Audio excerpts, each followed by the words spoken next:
সহ বলছে যদি গণঅভ্যুত্থান না হতো বা ছাত্র জনতারা যদি গণঅভ্যুত্থান না করতো তাহলে বিএনপি ক্ষমতা আসতে পারতো না। তার মানে বিএনপির কি এই গণঅভ্যুত্থানে কোনো নাই, ভূমিকা ছিল না?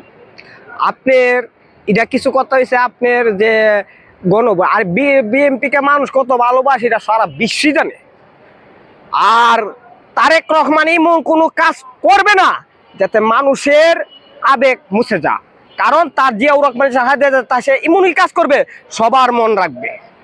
কারণ কিছু কিছু মানুষ এটি বলতেছে তারেক রহমানকে এবং বিএনপিকে বিভ্রান্ত করা, কিন্তু তারেক রহমান এমন মানুষ না। তারেক রহমান চাইবে আমার 64 জেলায় 68,000 গ্রামে যেমন আমার সেবক পা আমাকে সবাই যেন ভালোবাসে, সে এইভাবেই কাজ চালিয়ে যাবে।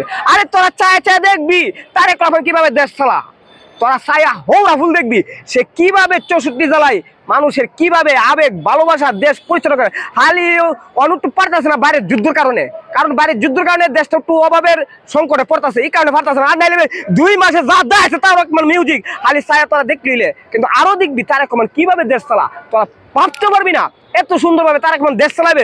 64 জেলায় খেয়ানো কোনো মস্তান থাকবে না, কোনো সাদাবাজ থাকবে না, কোনো টালতাবাজ থাকবে না, কোনো পাইতারা থাকবে না, উস্তিগর মুস্তিগর মস্তান টস্তান যত আছে সব কিছু উড়াইয়া দিবে।